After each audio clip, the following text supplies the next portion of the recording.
Major funding for these broadcasts has been provided by grants from New York Community Bank, AmTrust Title Insurance Company, Perfect Building Maintenance, M&T Bank, Customers Bank, Marks Paneth LLP, Capital One Bank, Collins Building Services, Meridian Capital Group.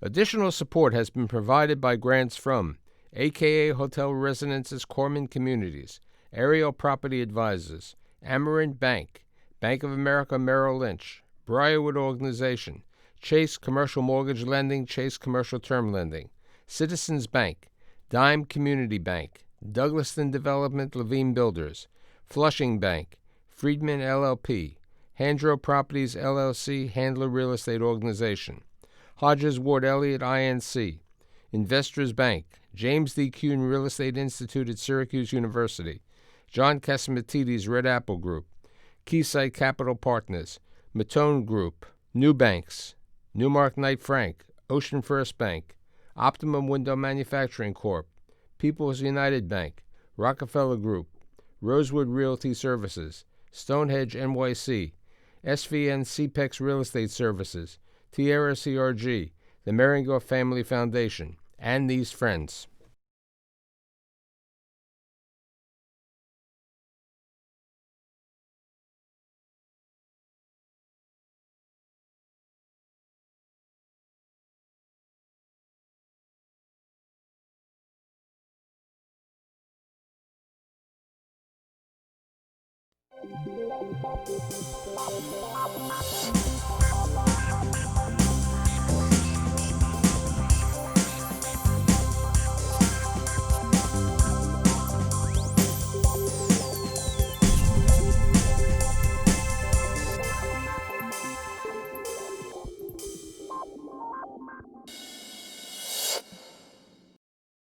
Seven months is the pandemic.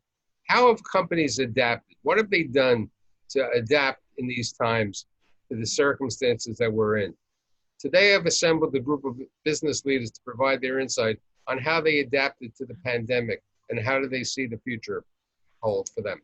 My guests include Ace Schlissenfeld, who is the co-partner in charge of the real estate group and the incoming partner, co-managing partner at Marks Paneth. Davina Weinstein, who is the general manager of the Harmony Club. Cosmo Marfione, who is the president and managing partner at New Banks. And last but not least, our chief inspirational officer, Paul Newman of Newman's Kitchen. So Paul, you've been in the catering business for over 25 years. We had a recession in 2009. This is much worse. How have you tried to adapt? And let's talk about your business in the past and what you're trying to do today. Thank you, Michael, and thanks. I'm thrilled to be part of the panel. So Newman's Kitchen has been around for 40 years. We've been through a number of downturns. Our primary business is special events catering and corporate catering, which means daily services for companies like Deloitte, the Council on Foreign Relations, and educational institutions. On March 11th, we were forecasting revenue growth of probably between 10 and 15% for 2020. On March 12th, we furloughed the company. The effects have been devastating, and we have pivoted to direct-to-consumer meal delivery, and we were doing some work for rescue, for healthcare workers, hospitals, National Guard, but that work's dried up, and now we're waiting with bated breath for the next round of government support to help us get through to the other side. Davina, let's talk about the Harmony Club, what the Harmony Club is and what effects it has had the pandemic on it. Thank you, Michael. Thanks for having me today. The Harmony Club is the second oldest private social club in New York City, founded in 1852. So the club has been through a lot of things over the years, but this probably is one of the most difficult situations the club has had to face in its 168-year history. And it's been a real challenge for us. Just like Paul was saying, we had a lot of business on the books for our busy spring season. We are a club that encompasses many different businesses in one. We have dining for the members. We have a lot of private events that makes up a large part of our business. We have athletic facilities, swimming pools, squash, fitness center, and we also do many events for our members throughout the year. So spring being our busy season, and of course March just before Passover, we were forced to suddenly shut down on March 13th. We made the decision just before the rest of the city started shutting down, and it was very difficult. We had to furlough the majority of our staff, just like everyone else, and very quickly adapt to the situation at hand, which involved trying to keep our membership of about 950 families engaged virtually when we're a very high touch, in-person type of business. So that's been a tremendous challenge for us. Now, Paul said you furloughed all of your employees, Paul, immediately after in March? We're in New York and Philadelphia, so we went from about 100 to 110 full-time to about between around 10 right now. There's 4 or 5 salaried people, 3 in Philadelphia, 5 salaries in New York, and then some hourly people when we have catering work that needs to be done. Davina, what about the club? How many people did you have to furlough during the period of time? Yes, we furloughed approximately 85 employees. We have a very small team that we kept on board just to keep in contact with the members throughout the pandemic. We focused on communication, and we started doing a number of virtual events, which have been successful in keeping the membership engaged. And we've just started to begin to bring back a few of our staff very slowly now as we begin to try to reopen the facility. Abe, let's talk about the firm. I mean, you're one of the largest regional firms over there. How many employees did you have pre-pandemic? When the pandemic hit, it was in the height of our tax season. And I forget the exact numbers, but we were approximately 650 employees, maybe slightly less. Early mid-March, we had to start making decisions what to do. And we ultimately came to the conclusion that we weren't going to lay off staff. And, obviously we're in a different situation than, the food industry, where we were still getting tax returns out. And believe it or not, over, between March, 17th and, mid to late April, not only were we working regular hours, we were working, crazy overtime hours because of the CARES Act and the PPP loans and all the variety of consulting and advising that we had to do with all of our clients. At that point, there was a lot of fear that businesses would be going under. There still is that fear to a certain extent, but at that point, it was real fear that the entire rug was being pulled out from under us.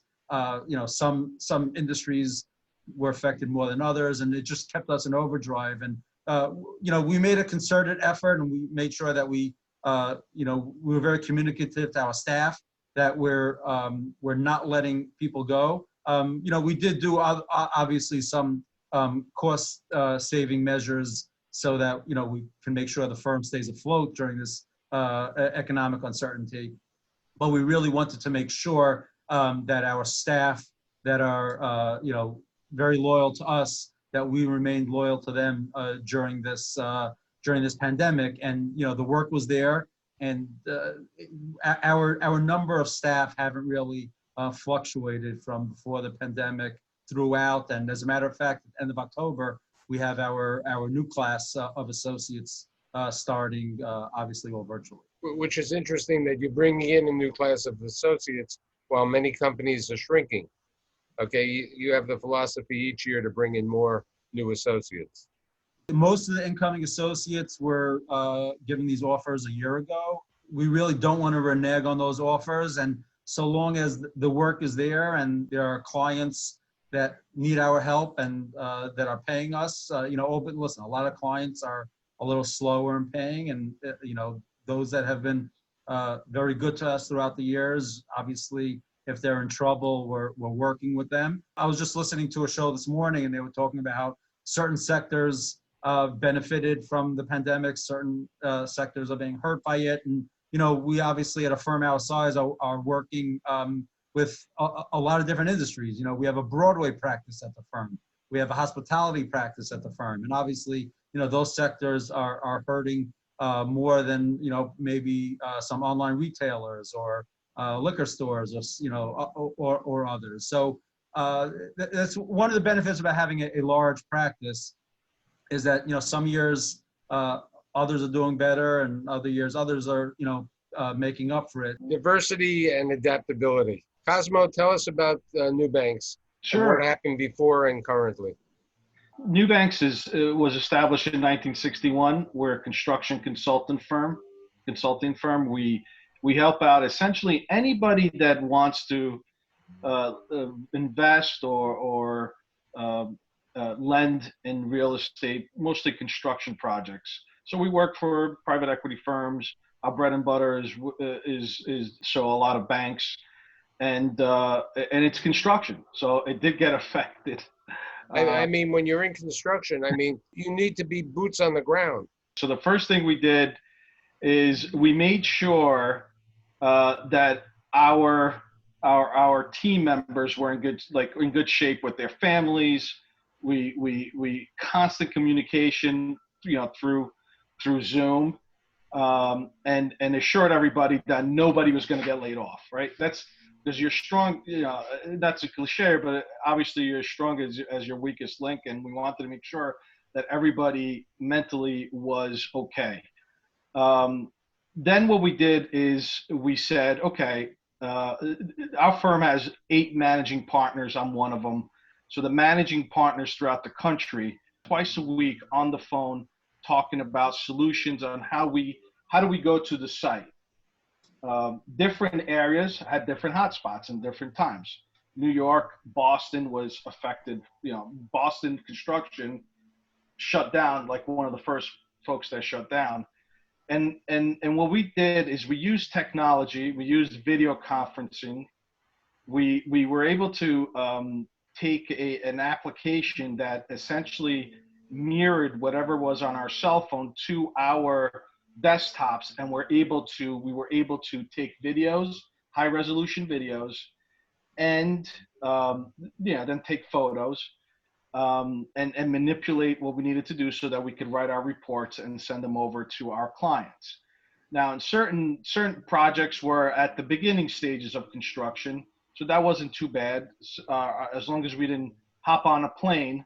How folks would drive to the site and stay far away, and at that point you're taking photos of just a hole in the ground or foundations and things like that. So we were able to provide the service, the monitoring service in that way. So the second step to this, once we actually tested it, we actually tested this with everybody, made sure everybody was proficient at it. So there was a lot of training. We called our clients. We told them, listen, this is how we're going to service your projects. And we called their clients, which are the sponsors, and we told them essentially, this is how we're going to do it. And everybody came together because obviously everybody wanted to get paid. We probably, based on the Q2 numbers, we were down about 20%, but Q1 was really great for us. We were coming off of a good year. So Q2 was about 20% because some of the jobs just totally shut down. They weren't requesting for anything, for any monies. But Q3, we're back where we need to be. So that's great. We didn't have to lay anybody off, so that was great. And we're, knock on wood, we're in great shape. In fact, we may have added a few folks. The most important things that the Harmony Club did was to communicate with their members and to do certain events, right, Davina? Like a comedian event, and then also having food for the Jewish high holidays being delivered to people. Let's talk about what the club is trying to do on that side. Yes, I think, Michael, the key to it was the communication with the members, which was challenging because, as we all know, during this pandemic time, it hasn't been very clear what's happening at all. So to try to communicate a sense of optimism and discuss what we were going to be doing without really knowing what was happening was very challenging. And you don't want to say you don't want to overpromise and underdeliver, but you need to be in constant communication in order to keep people informed of what at least you're trying to do. So, I mean, I think we thought dining was going to reopen in July, and then it didn't.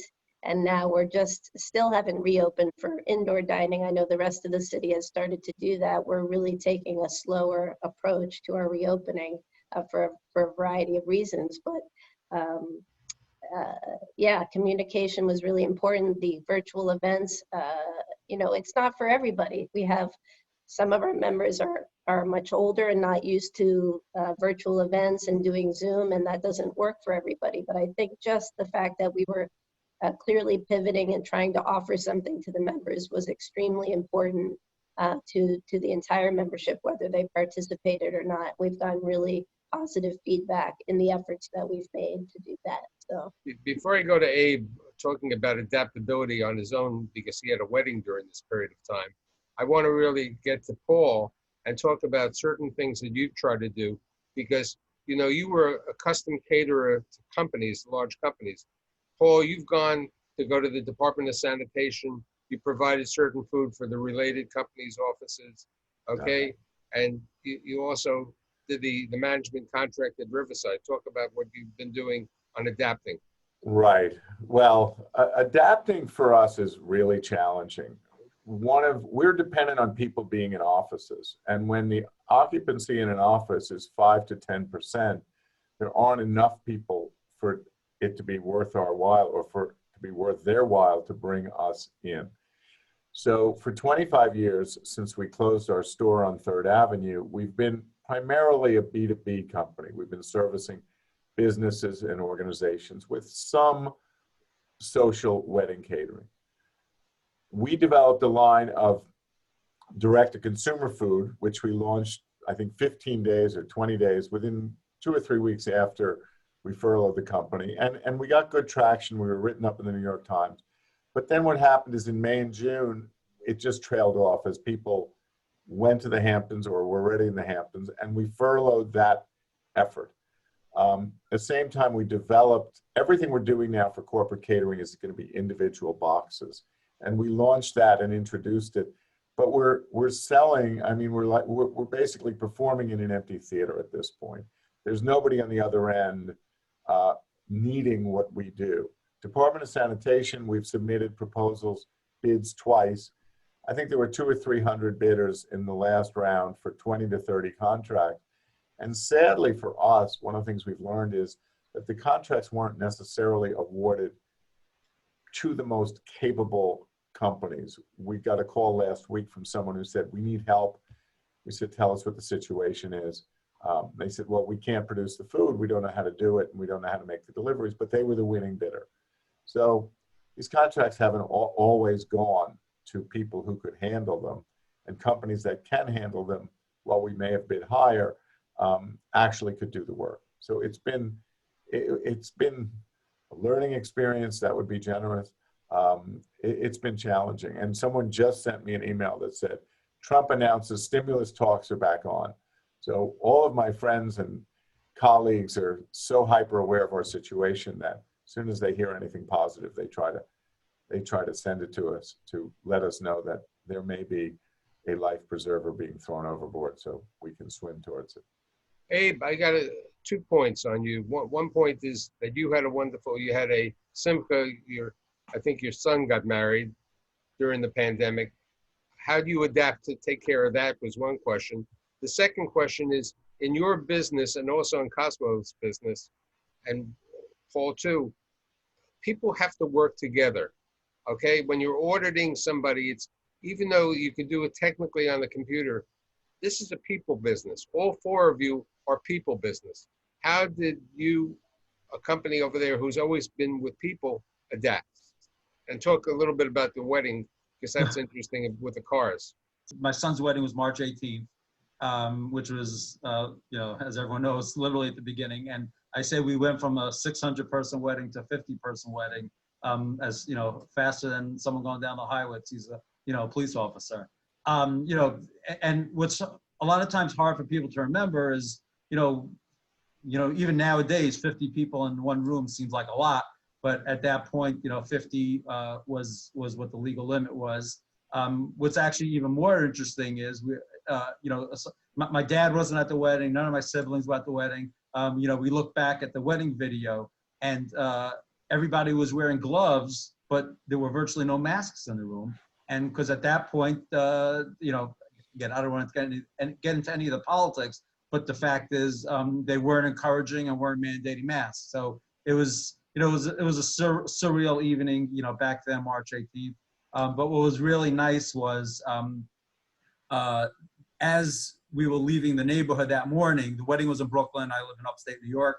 As we were leaving for the wedding, our entire neighborhood came out and gave us like a send-off with music. Everyone basically staying in their cars or significantly away from everybody else. My dad, who due to underlying conditions wasn't coming to the wedding, stood around 10 feet away from my son and was able to dance with him holding a string. I actually posted that onto LinkedIn, and I had 100,000 views of that post from people around the world. It was, and again, remember at that point, everybody was starting to get nervous. Fear was in everybody's mind, and it was just, it was an uplifting day at the beginning of all this craziness.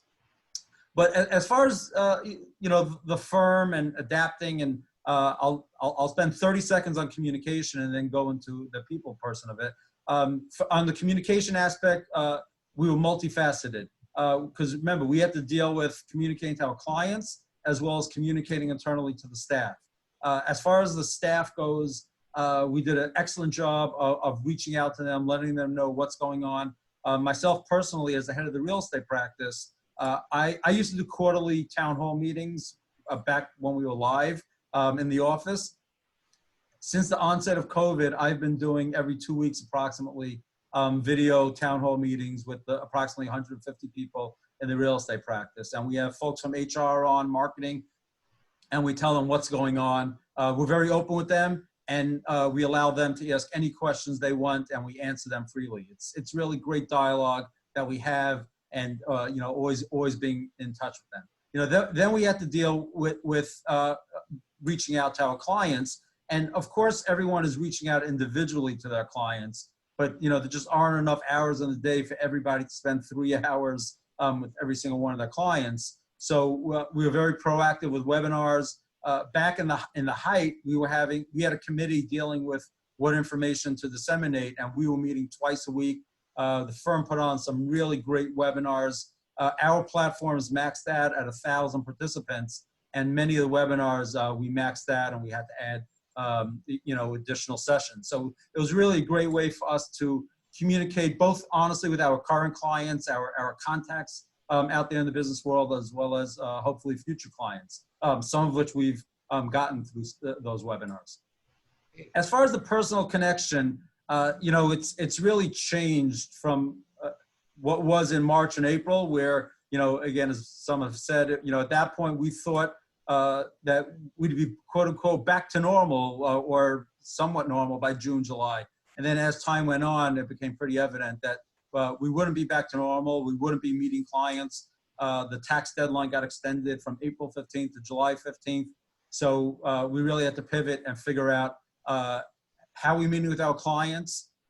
We had to start setting up, obviously, there are a lot of different platforms, whether it be Zoom, GoToMeeting, Teams. We've gotten used to a lot of the different video conferencing platforms. And then on top of that, we had our auditing procedures that, as many of you may know or may not know, a lot of it requires being in the client's offices, looking at invoices, seeing how they do things, etc. And a lot of the world thinks that January through March is busy season. And while that's largely true, there are certain industries that have June 30th year ends. And we have a large nonprofit group, and a lot of nonprofits have June 30th year ends, and their audit season was in July and August. Mm-hmm. So our firm really did an amazing job of using a lot of video conferencing and the use of technology to quote unquote get into their offices and see what was going on via video, and documenting what we needed to do to be able to issue audits. Davina, where do you see, have you been able to secure even new members during this period of time? It's definitely been challenging in that regard. Normally, we would have been accruing quite a few members throughout the year and having in-person events for new members and prospective members, and we haven't been able to do a lot of that. However, just before the pandemic in January, I just hired a new membership director for the club. So she had just started and dipped her toe in the water, and all of this happened. But she's done an amazing job of following up with all the members, touching base. A lot of it for us right now is retention as well as acquiring new members. It's very important to keep the members that we have. It's hard when we're not able to offer a lot of the things that we normally do. But as we start to gear up and reopen, we're hoping to start to be able to bring in some more new members. Amazingly, she actually did bring in some new members during this time who participated in our virtual events and or who had been on our guest member program prior to the pandemic, which is sort of a gateway into membership. So I think the real key is, and everyone here figured out ways to try to adapt. The shock level is over there, but adaptability is one of the most important things. And all of you have been able to adapt, and hopefully that your businesses will adapt and continue to grow in 2021. I'd like to thank Paul, Cosmo, Davina, and Abe, and I'll see you next week.